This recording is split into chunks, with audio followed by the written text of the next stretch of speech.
Hello, boys and girls of St. Lucie Public Schools. I am Miss Owens, the math coach at Longwood Elementary, and I am excited to be able to work with you guys once again. Thank you for tuning in with me. In today's lesson, we are going to work on comparing fractions, and we're going to review equivalent fractions. So we're going to start this lesson by just going over the basics. One of the things that I want you guys to learn is we can use the benchmark fraction half to help us compare fractions and find equivalent fractions. So let's go ahead and review. Starting with our whole. Now in every lesson, I refer to the whole as being similar to a candy bar, like a Hershey candy bar. It hasn't been broken up into pieces yet. It's one candy bar. If I had 3 of these, I would have 3 whole candy bars. But right now, I only have 1. What happens when you take that candy bar and you break it in half and you get 2 even-sized parts? You get the fraction 1/2. Let's talk a little bit about the fraction. A fraction is made up of 3 parts.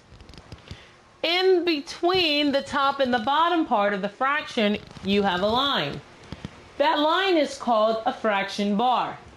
Then you have a number at the top of that line, and you have a number below that line. The most important thing to understand about this written fraction is what the numbers represent.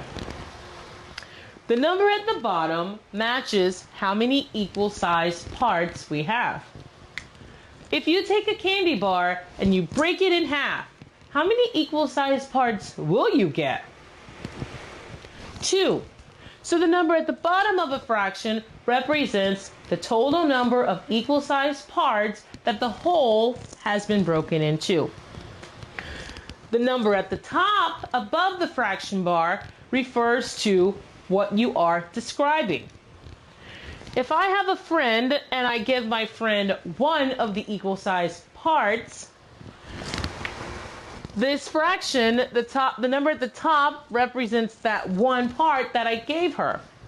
Now, sometimes my son likes for me to cut his sandwiches in half. He's not sharing it with anyone, but he likes to eat them if I cut them in half first. So his sandwich, he would get 2 halves of his sandwich. Miss Owens, why didn't you put the 1 there? Because he's not getting just 1 part of his sandwich. He's getting both parts of his sandwich. So his sandwich has been cut into 2 parts, and he's getting both of those parts. Therefore, he will get 2 halves. All right. Moving on to the other fractions. We know that if we take a whole and we cut it into 4 equal-sized parts, for example, if you're home and you have a candy bar and you have 3 other friends that you would like to share it with, you have 3 friends and you have yourself. So how many parts would you need to break that candy bar into in order to share it among all 4 of you? 4 parts. 3 parts for your friends and 1 part for yourself. Okay? So if you take a candy bar or a whole and you break it into 4 parts, you get fourths. In talking about equivalent fractions, we know that 2 of those fourths is equivalent to or has the same value as 1/2. Let's talk a bit more about that. When we talk about fractions being equivalent, we're really talking about the size of those fractions being equivalent. If we were to take a closer look at a half, and we took 2 fourths to cover it up, those 2 fourth-sized pieces would cover it up perfectly, because they are equal in size to that half. 2/4 is equivalent to 1/2. And we know that 4/4 is equivalent to 1/2. 4/4 is also equivalent to 2/2 because they both are equivalent to 1. Okay? So let's just talk a little bit about the size of 2/4 compared to 1/2. Why does it take 2/4 to match the size of 1/2? Because the fourths are smaller in size. Just 1/4 is half the size of a half. And the halves are larger in size. Good job. So we know that 2/4 is equivalent to 1/2, and we know that we need all four fourths to make up that whole.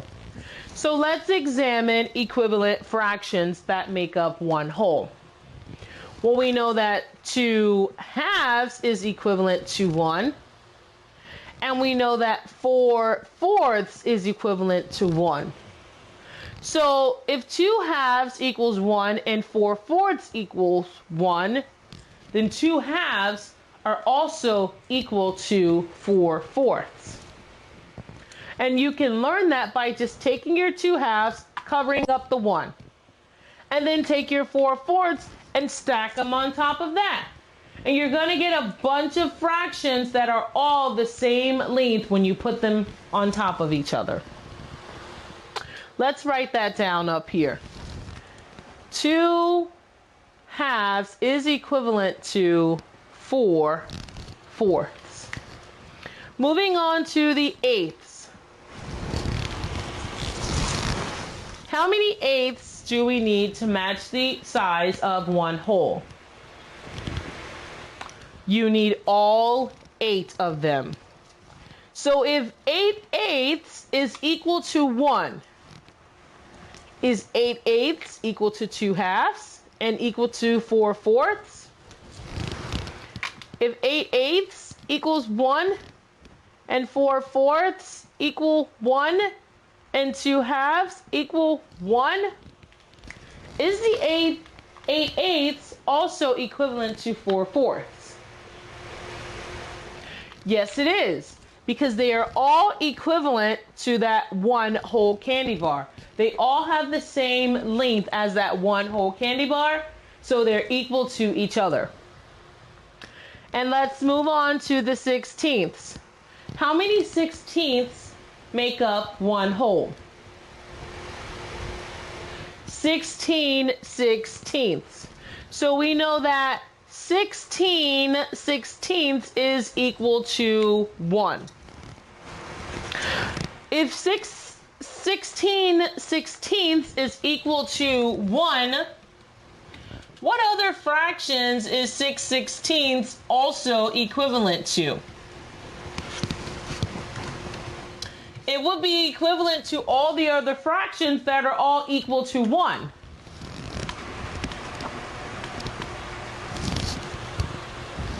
They are all equal to each other because they are all equal to 1. Good job. Okay. Wow, you guys are so smart and such hard workers. I am so proud of you. Keep it up.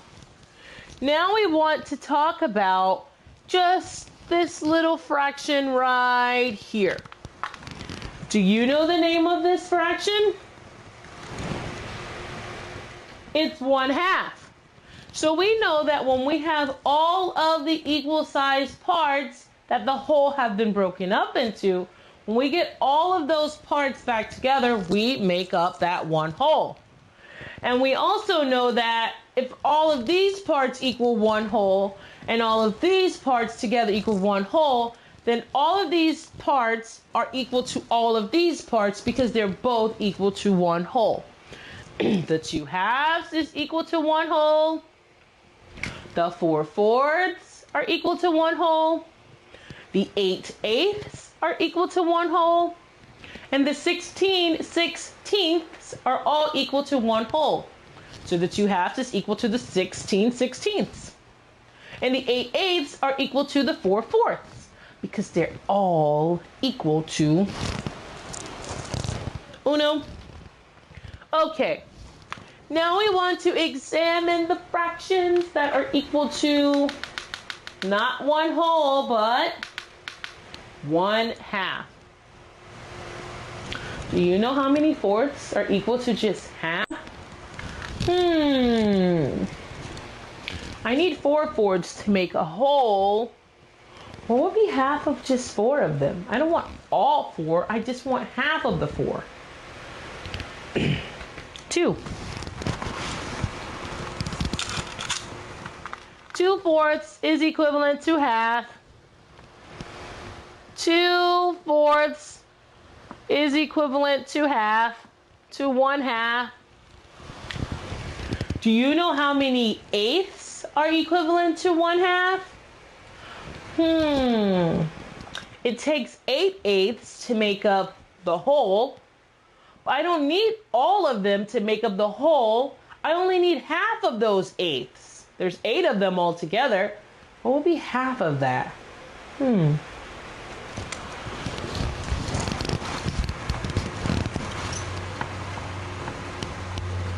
4. 4 eighths are equivalent to half. Do the 4 eighths have the same length and size as the 2 fourths? Yes, they do. So that means the 4 eighths are equivalent to half, and the 4 eighths are equivalent to 2 fourths.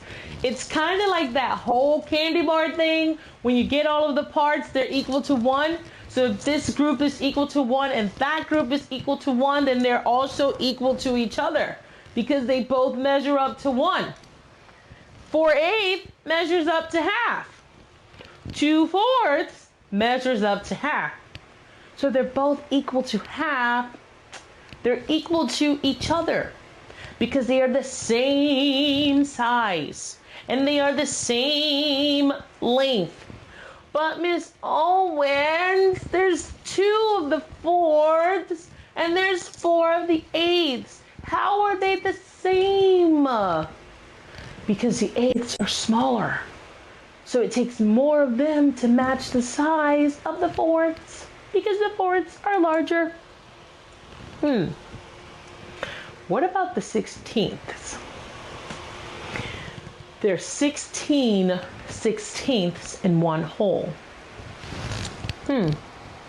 How many of them would be equal to just half of that whole? I wouldn't need all 16 of them. I'd only need half of them. What's half of 16?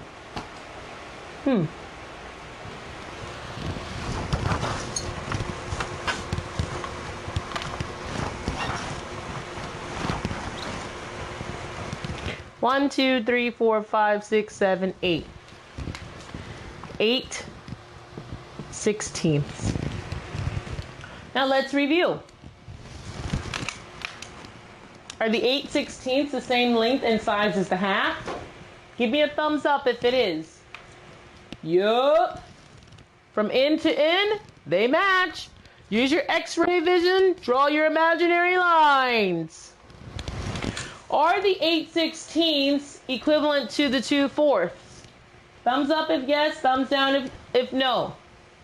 Yup. From end to end, they cover the same amount of space. Are the 8 sixteenths equivalent to the 4 eighths? Yup. From end to end, they cover the same amount of space. They are equal in size. So the 8 sixteenths, they're not just equal to the half. 8 sixteenths is equivalent to 4 eighths, and 8 sixteenths is equivalent to 2 fourths. Because 2 fourths is equal to half, and 4 eighths is also equal to half, so they're equal to each other. We're equal! Hooray! Okay. So just to give you guys some background information about equivalent fractions. Now, I know sometimes this could seem like a lot. Equivalent, equivalent, equivalent, fraction, fraction, equivalent. When in doubt, magnet strips out. And in your case, fraction strips out. So if you find yourself getting a little overwhelmed or confused, take out your strips. Speaking of taking out your strips, I am going to give you guys a few minutes. Go ahead and locate those strips. Make sure every time you're tuning in to your lessons, you have your notebook, your workspace journal, and you have your materials. Okay? All right. We're going to go ahead and work on comparing fractions. Now, when you compare fractions, you want to use symbols to go in between those two fractions. You have your less than symbol. So my first number would go here, and my second number would go here. We read and write from left to right, so I'm going to start with this number. And then I would go across and read the rest of these numbers and signs. So let's pretend that this was the number 4 and this was the number 1. You see this gator? Let's pretend that these are his teeth. Is he trying to eat the 4 or the 1? He's trying to eat the 1. His back is turned to the 4 and he's upset because wait a minute, Miss Owens. Oh, let me keep my symbol. I'm getting ahead of myself. Thank you guys for fixing my mistake. Yeah, my mouth was moving faster than my brain, but thank you guys for helping me fix my mistake. Okay. So his back is turned to the 1, and he's a little upset because it's a scrawny piece of chicken and he doesn't want it. He'd rather eat the 4 pieces of chicken. So this is the less than symbol, less than. And it reads 1 is less than 4.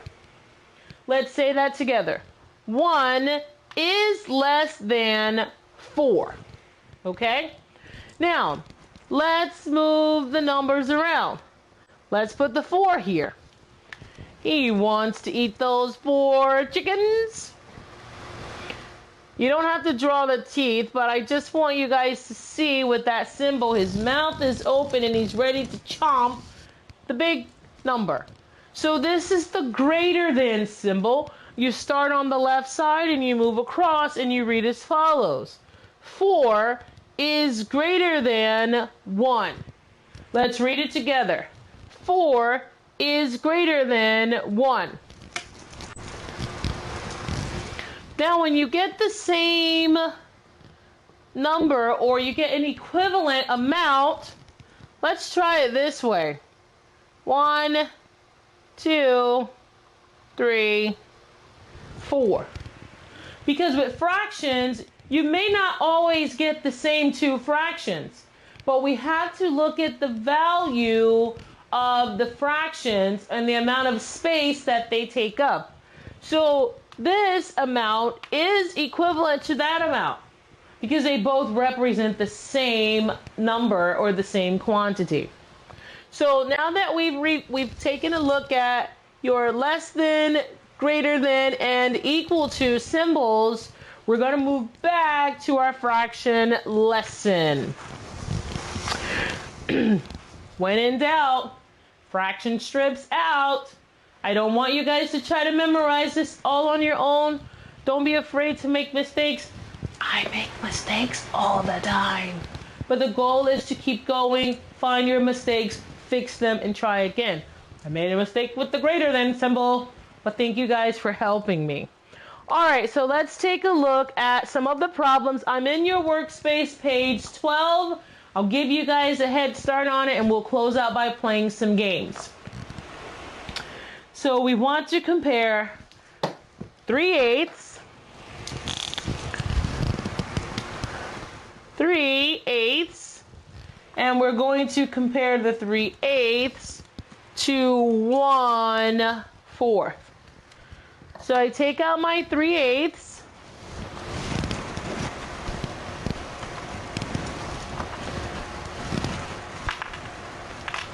How many fourths do I need? Just one of them. And I'm going to align them neatly.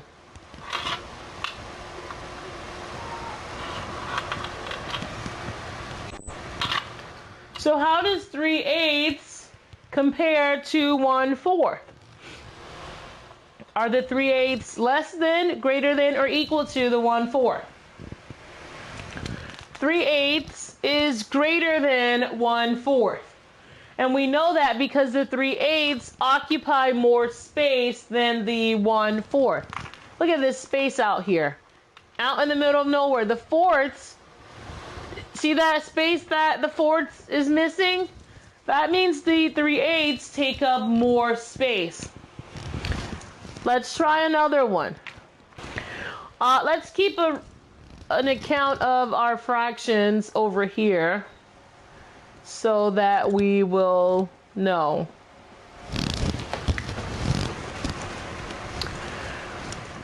Okay.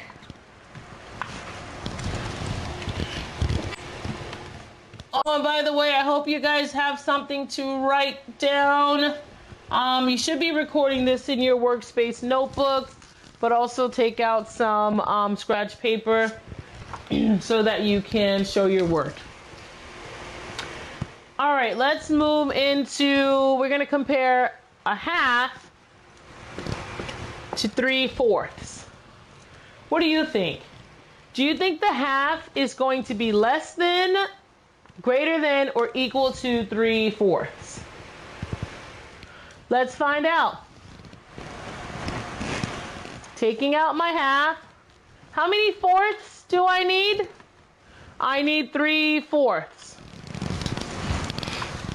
Do I have 3/4 yet? No, I don't. How many fourths do I have so far? 2/4. 2/4 is equivalent to 1/2. But I need more than 2/4. I need one more fourth. So is 1/2 less than, greater than, or equal to 3/4? 1/2 is less than. Look at the gator. He doesn't want the half because he knows that it's smaller. He wants the 3/4 because it's more. It's greater. Let me tell you something. I know that 2/4 is equivalent to half. And because I'm getting more than what I need to make up the half, I should have known that 3/4 is going to be greater than half. We're doing a good job. After we do this one, I'm going to see how much I can use my imaginary line and my X-ray vision to see the fractions as they are lined up here. And then we'll move into our game. So we know that 1/2 is less than 3/4. You guys are doing a great job. I'm so proud of you. Keep up the good work. Let's do 5/8. We're going to compare it 5/8. We're going to compare it to 10/16. 5/8 compared to 10/16. Okay, how many eighths do we need? 5 of them. 2, 3, 4, 5. And how many 16ths? 10. 2. Oh, wait a minute. Wait, hold up. Wait a minute. Let me put some thinking in it. Ha. 2/16 matches the equivalence of 1/8. So that means I'm going to put 2 more here, and 2 more 16s here, and 2 more 16s, and 2 more 16s here.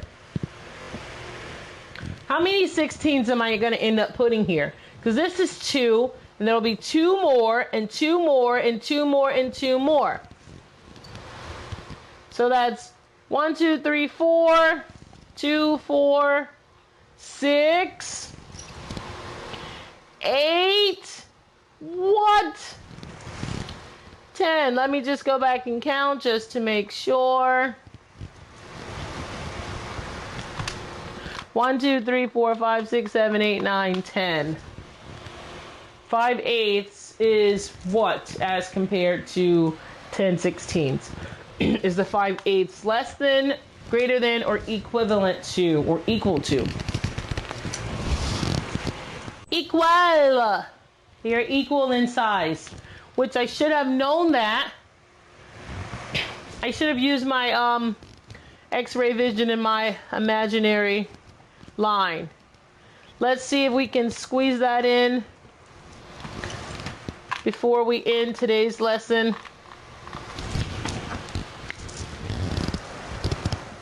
5/8 is equivalent to 10/16. All right, very last one. We're going to compare 5/8 to half. 5/8 compared to half. For this lesson, I'm not going to move the magnets around, but I am going to use my X-ray vision and my imaginary lines. So I need to find 5/8. You can do the left or the right side. I'm going to do the right side because it's closest to my hand. So 1/8, 2/8, 3/8, 4/8, 5/8. If I were to draw a line, 5/8 would come down here. This would be my 5/8 mark. Let me make that look a little bit more neat. 5/8. 5/8 come out from all of my fractions. This is the starting line. They come from here and they go there. So now I'm going to compare it to half. Well, half is here. So half would come down right here. Right? So this is half. So from the starting line, from here to here, this would be the length of half. From here to here, this would be the length of 5/8. So is 5/8 greater, or less than, greater than, or equivalent to? 5/8 is greater than half. How many eighths is equivalent to just half? Well, half is here. How many eighths is equivalent to half? How many eighths go in this area here? Because this would be my half line. 1, 2, 3, 4. I only need 4 of those eighths to make a half. Well, I have 5/8. I have more than half. So 5/8 is greater than 4/8.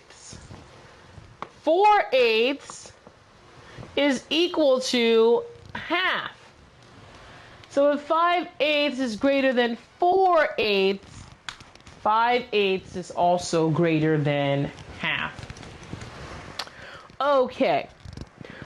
So after this lesson, you guys are going to continue working on your workspace page 12, and you're also going to work on your workspace page 13. Use your fraction strips to help you guys out. I don't expect for you to memorize all of this in your head. Show your work. When in doubt, fraction strips out. Don't forget to align them up from one side to the next, nice and neat without overlapping. We were going to play Uncover, but you guys can find the rules for that game on page 8 in your workspace book, and you can play it from there. Thank you guys for tuning in with me. You're super awesome, and I'll see you next time.